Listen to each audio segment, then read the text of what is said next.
National conference के अध्यक्ष और member parliament doctor Farooq Abdullah ने एनफोर्समेंट डायरेक्टरेट की जुरिसडिक्शन के ऊपर सवाल उठाया है। ये कहा है कि किस कानून किस ज़ाब्ते के तहत उनकी प्रॉपर्टीज़ को अटैच किया गया है। मैं आपको बता दूं कि उन्होंने साथ ही में ये भी कहा कि मेरे फंडामेंटल राइट्स की वायलेशन जो है वो ना की जाए। ये मामला है, आप जानते हैं कि जिस समय doctor Farooq Abdullah Jammu Kashmir cricket association के अध्यक्ष थे, उस समय उनके ऊपर ये इल्ज़ाम लगाया गया है कि वो मनी लॉन्ड्रिंग में इन्वॉल्व थे। उन्होंने बीसीसीआई से जो पैसा जो है वो जम्मू कश्मीर क्रिकेट एसोसिएशन को आया था, उस पैसे का मिसयूज़ किया है और इरेगुलरिटीज़ रिपोर्ट की गई हैं लगभग 113 करोड़ की।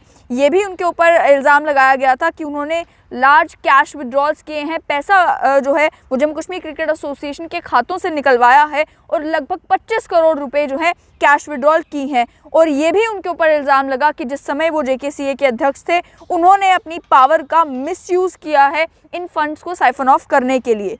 अब लेकिन मामला तब बना जब दिसंबर 2020 को एनफोर्समेंट डायरेक्टरेट ने डॉक्टर फारूक अब्दुल्ला की प्रॉपर्टीज़ को अटैच किया।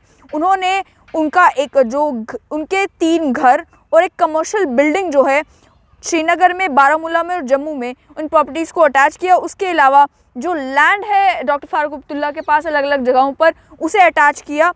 और बुक वैल्यू जो है इन प्रॉपर्टीज़ की वो बताई जा रही है लगभग 12 करोड़ के करीब है, जबकि मार्केट वैल्यू इनकी 60 से 70 करोड़ के करीब बताई जा रही है। लेकिन नेशनल कॉन्फ्रेंस के लीडर डॉक्टर फारूक अब्दुल्ला ने अपने एडवोकेट के थ्रू कोर्ट में ये पिटिशन दायर की है कि ये प्रॉपर्टी जो है ये इनकी एंसेस्ट्रल प्रॉपर्टी है, इनकी फैमिली प्रॉपर्टी है, या जो अन्य प्रॉपर्टी है वो इन्होंने जेकेसीए में जब ये अध्यक्ष थे उससे पहले ही खरीद ली थी या उससे पहले ही एक्वायर कर ली थी। तो इसका कोई भी लिंक जो है वो उस मिसअप्रोप्रिएशन ऑफ फंड्स के साथ नहीं है। साथ ही में कहा गया कि एनफोर्समेंट डायरेक्टरेट के पास कोई ऐसा कानून नहीं है, कोई ऐसी जुरिसडिक्शन नहीं है कि वो इन प्रॉपर्टीज़ को अटैच कर सके। ये कहा गया कि जिस दिन एनफोर्समेंट कमीशन इंफॉर्मेशन रिपोर्ट दर्ज की गई उस दिन जम्मू कश्मीर एक स्टेट थी और जम्मू कश्मीर के पास अपना एक कॉन्स्टिट्यूशन था। उस समय जम्मू कश्मीर में prevention of money laundering act जो है वो एक्सटेंडेड नहीं था। ये कहा गया कि 28 दिसंबर 2018 को ईडी ने जब ECIR दर्ज की, उसमें सेक्शन 120 BRPC का इस्तेमाल किया, लेकिन उनके पास ये प्रॉपर्टीज़ अटैच करने की वो भी PMLA के तहत कोई जुरिसडिक्शन नहीं थी। साथ ही में फारूक अब्दुल्ला ने ये भी कहा कि PMLA जो लॉ है उस समय जम्मू कश्मीर स्टेट के ऊपर एप्लीकेबल नहीं था जिस समय आपने ये जो है ECIR दर्ज की थी। तो आप किस तरीके से अब अपनी जुरिसडिक्शन एक्सटेंड करके इन प्रॉपर्टीज़ को अटैच कर सकते हैं। उन्होंने रिपीटेडली ये कहा कि मेरी फंडामेंटल राइट्स की कंटिन्यूड वायलेशन बंद की जाए।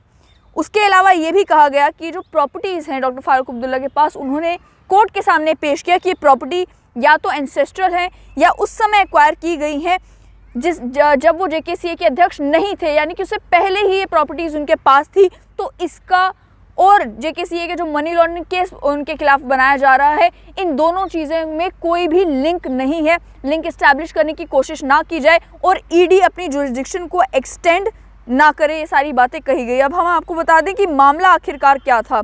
Jammu Kashmir cricket association scam जो बताया जा रहा है उसमें कहा गया है कि जिस समय doctor Farooq Abdullah Jammu Kashmir cricket association के अध्यक्ष थे, उस समय 2016 से लेकर 2012 तक जो पैसा बीसीसीआई ने जम्मू कश्मीर क्रिकेट एसोसिएशन को भेजा था, लगभग उसमें से 45 करोड़ के करीब जो है वो साइफन ऑफ किया गया, उसे मिसअप्रोप्रिएट उन फंड्स का इस्तेमाल किया गया और साथ ही में 25 करोड़ के कैश विड्रॉल्स जो हैं वो किए गए।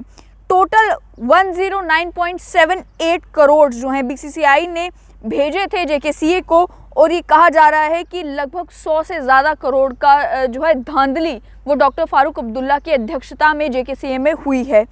उसके अलावा ये कहा जा रहा है कि उसके अलावा ये बताया जा रहा है कि डॉक्टर फारूक अब्दुल्ला अभी जो हैं अपने लॉयर से बात कर रहे हैं और ये कह रहे हैं कि जिन प्रॉपर्टीज़ को अटैच किया गया है वो एंसेस्ट्रल प्रॉपर्टी है, ये जुरिसडिक्शन एनफोर्समेंट डायरेक्टरेट की बनती नहीं है।